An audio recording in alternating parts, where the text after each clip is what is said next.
Hey guys, how's it going? Ashley here, welcome back to another video, and it's been an absolute hot minute since I've done one of these, so I apologise, but this was a subject and a topic that I didn't think I really wanted to sit on too much longer, and there are videos out there that have covered similar aspects, but I wanted to do my own put my own take on it and give you my own perspective and my own opinions.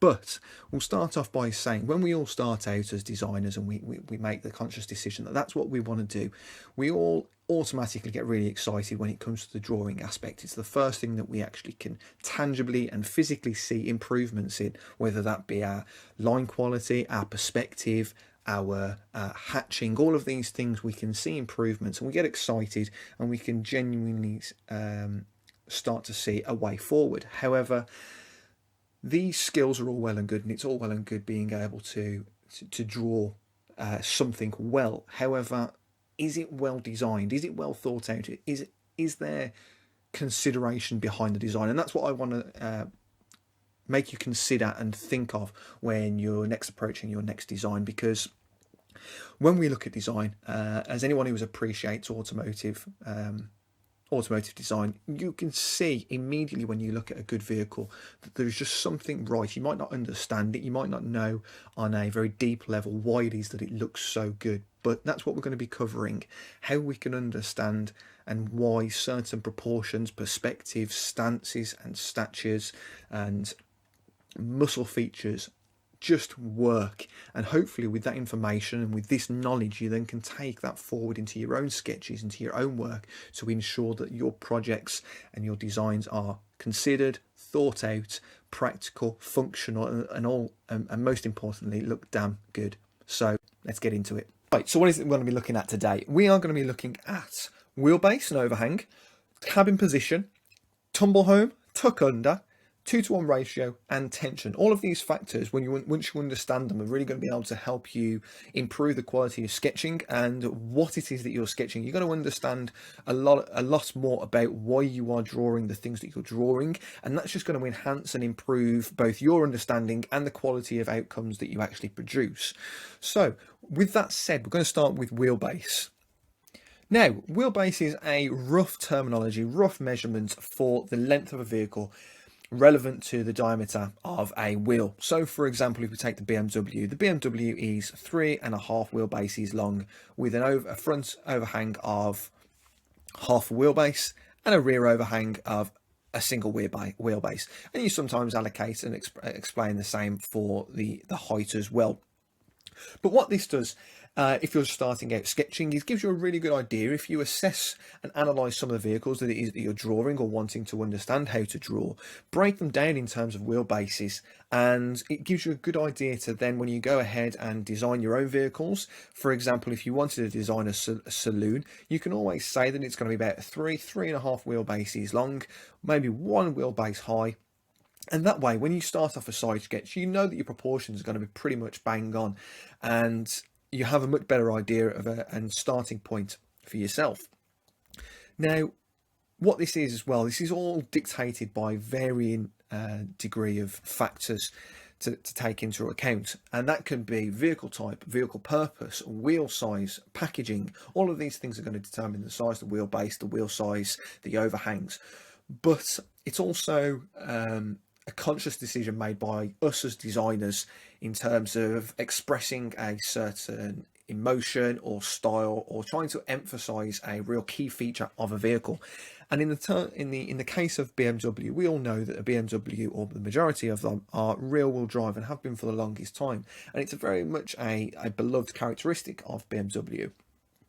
And what their design language says here is clearly that this wheelbase with this long overhang and this rear facing cabin, which we'll get into in a bit later, emphasizes that all the weight is on this rear end, where all that power is coming from. And this short overhang explains to us that, or helps try to explain, that the engine position is rearward of the front axle, and all of this is definitely done on purpose to explain the characteristics and motives and even engine and drivetrain of a particular vehicle. Now, in contrast to that, we have the Land Rover, a complete opposite end of the spectrum, something that is extremely utilitarian, really practical and designed for practicality and off-road in mind. Now the Land Rover is also designed with that in mind, but obviously a dumbed down experience.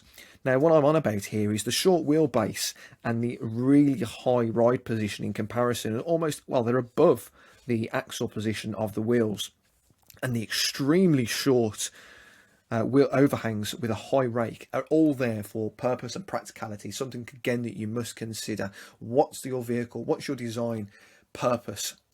Is it off-road? If so, it should have really short overhangs to ensure that it can tackle the terrain properly and effectively. It can make sure that it can make the most of steep inclines and declines, and make sure that front end won't get stuck on anything, and make sure the wheels are constantly going to have traction. The short wheelbase that enables it to keep a lot of the wheels focused and for not much to get in between them, and again that high ground clearance stops it from getting beached. All of these things are extremely practical. The huge straight vertical stance as well of the tumble home, straight upwards, gives the drivers and the occupants all the space that they need inside. But again, that's something we'll get into. Now, again, the other end of the spectrum, supercars, complete polar opposites, really low hunkered down, as we all know, really far forward cabin. Here, 2.5 wheelbase, well, 2 3/4 wheelbase long, with a half wheelbase over the end and a full length wheelbase over the front. And this is to show inclination, show direction and form, that vehicle is intending to move forward and go at speed. It looks slippery and quick even when static, and that's the whole purpose of this sort of form factor with a very low long nose, is again to emphasize speed and direction and that aerodynamic quality of the vehicle. Now, on the subject of wheels, I just want to very briefly go over the improvements you can make to the stance of a vehicle, the posture of a vehicle, simply by adjusting the positions, the track and the stance and the width of wheels in relation to the bodywork. Now, if we look at this Callum Design Vanquish, he's a redesign of an old vehicle that he had a hand in designing way back when.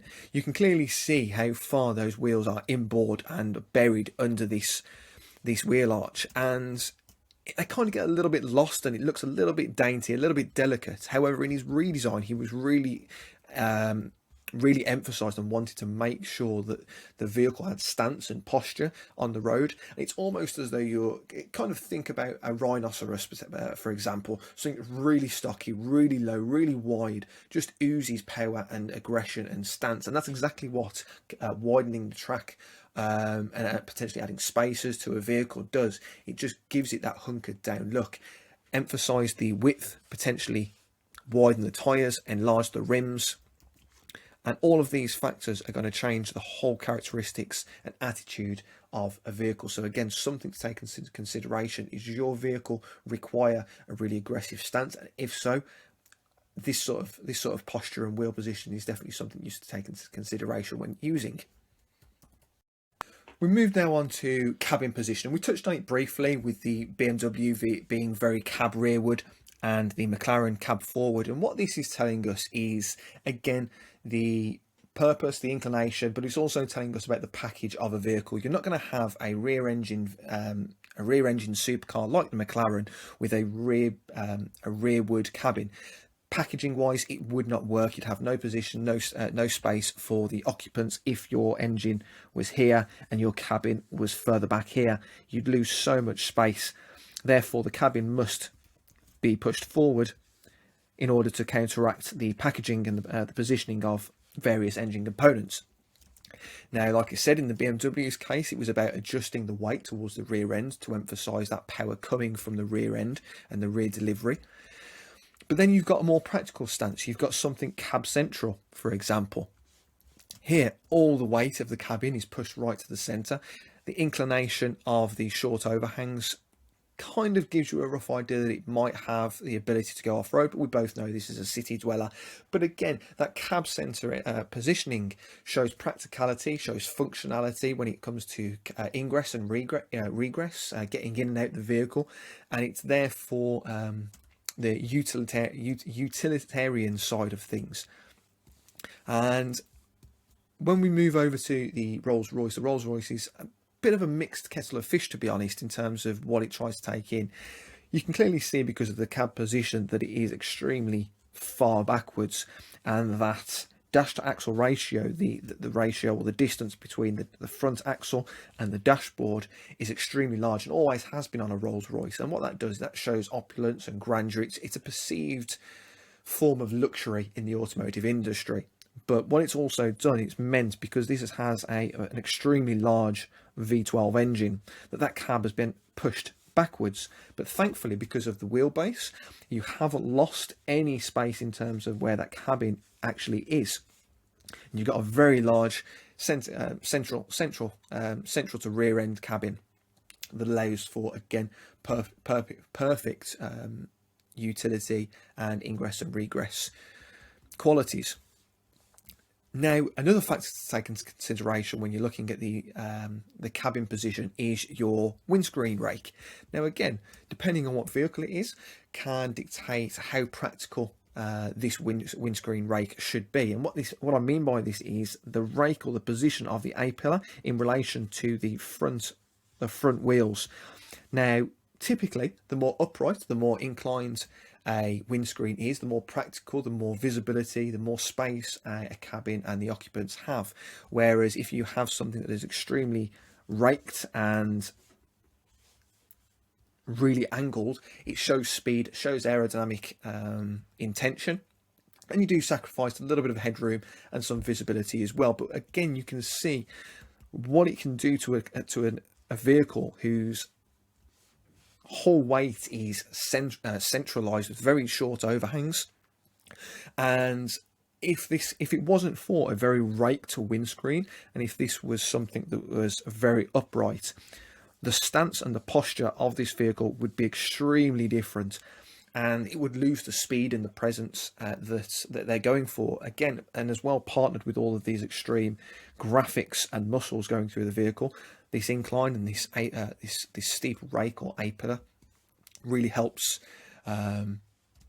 show the speed, and again, it emphasizes a little bit of the space as well that's going on, that it's trying to get out of this kind of side form, shall we say.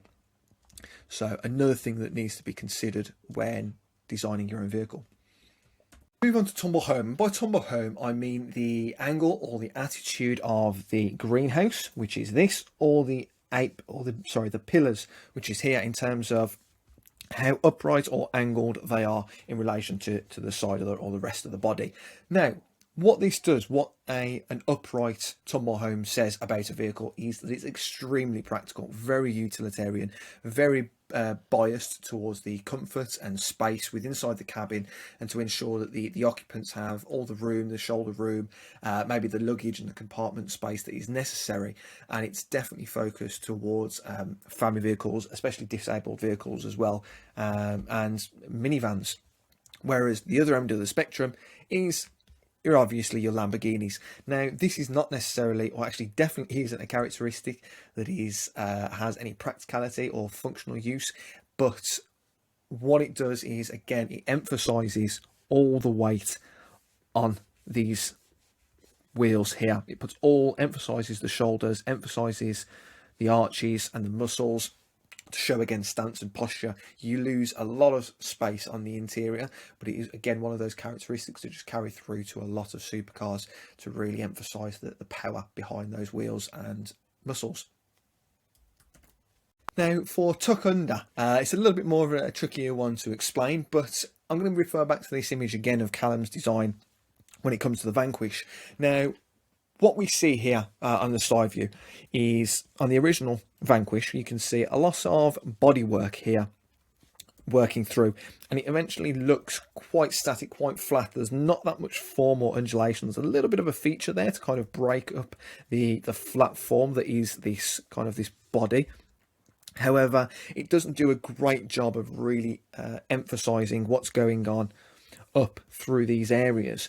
And sometimes, to really emphasize the stance and the posture, and again to kind of give you the illusion that these wheels and these arches are wider than they are, you implement a tuck under.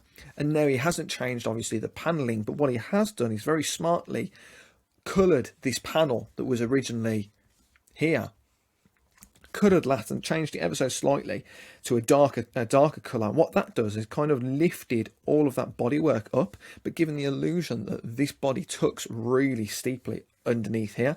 Again, emphasising the weight. If you can imagine a corset, what a corset does to a woman, it really emphasises the hips. That's exactly what it's doing here. And another really neat trick. However, you have to be careful with how much tuck under, that you give to a vehicle. Again, practicality, you are going to start to encroach on underneath aerodynamics, packaging on the interiors, and all the side skirts and everything else that goes with it. And you're not going to do it necessarily on a family vehicle, on an estate. You're going to do something that's more inclined to more sporty, so again to emphasize that track and the width of those tires there. So another really neat little trick that's really quite easy to do. And for our last example, we're going to use the LaFerrari, a beautiful example of poise, speed, elegance, posture, stance, and just sheer presence on the road. And we're going to break it down. We're going to start with the 2-to-1 ratio, something that I explained at the very beginning. And what that is essentially the ratio of body to DLO, or to greenhouse to cabin area, essentially. So if I create a really crude little diagram like that, and then I'm going to duplicate this, and what we're going to see is that roughly, if not perfectly, there is a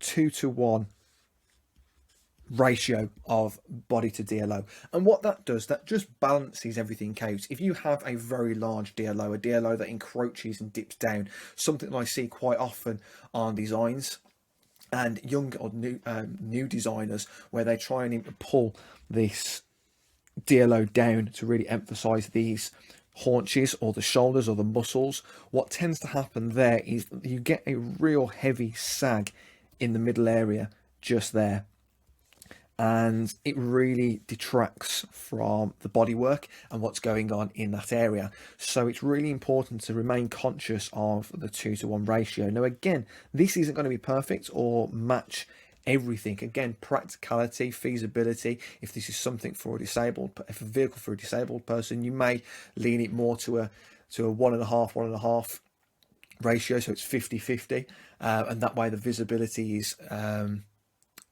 at its most optimum. But then again, you're going to sacrifice aesthetics. So very, very much something you need to consider again when designing a particular vehicle.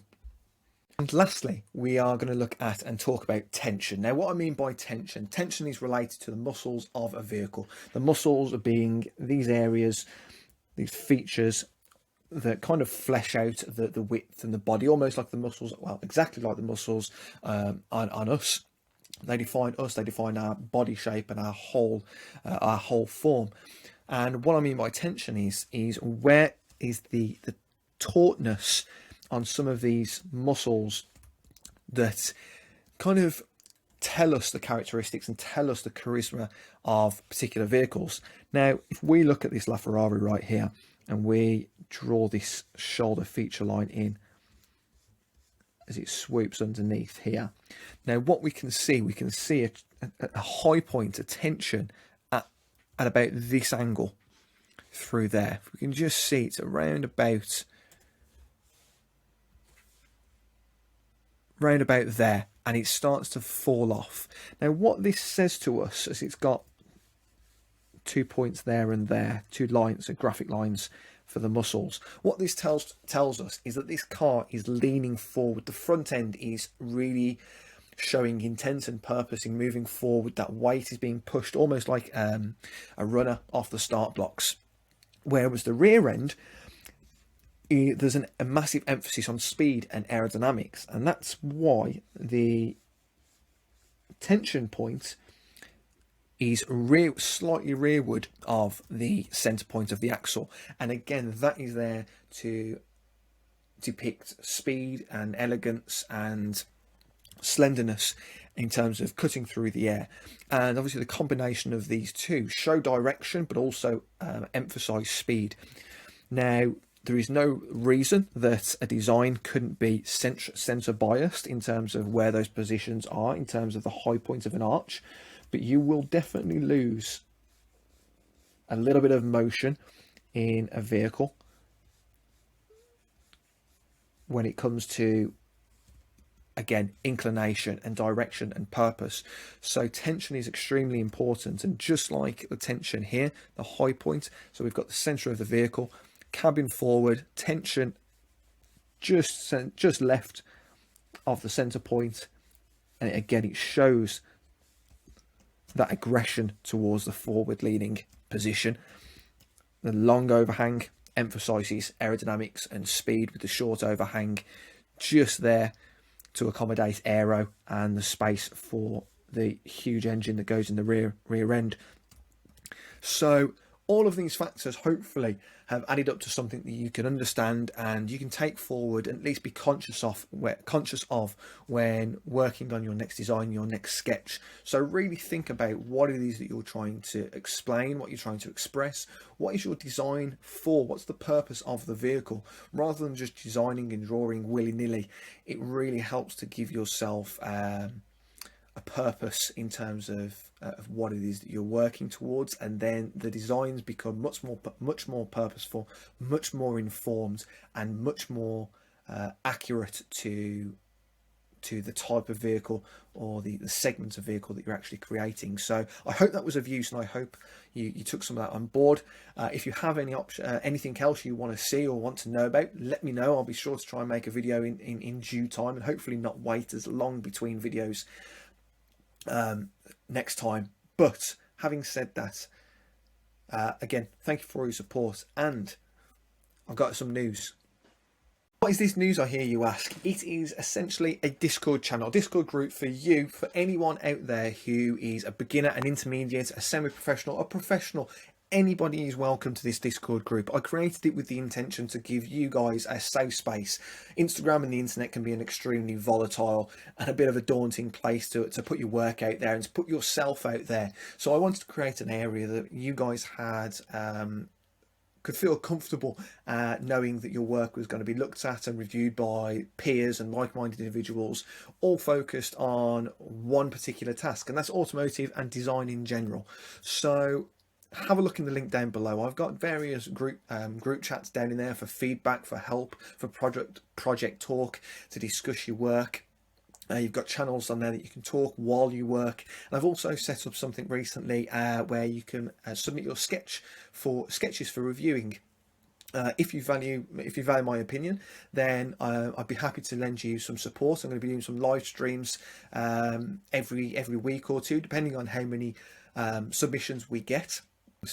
And to go with that as well, my website is finally launched. It's far from being finished, but it's a continuous working state, but it's there for you to offer resources and to tips and tricks. It's kind of a consolidated area where all of my work is going to go towards helping you guys, whether it just be sketch resources, quick tips and tricks, 5-minute tasks and challenges, projects that might help you get through stagnant periods. I know we all go through areas where we're just stuck in a rut in terms of creativity, so I'm going to be putting up regular projects for you guys to just delve into, and again, you can discuss those over on the Discord channel.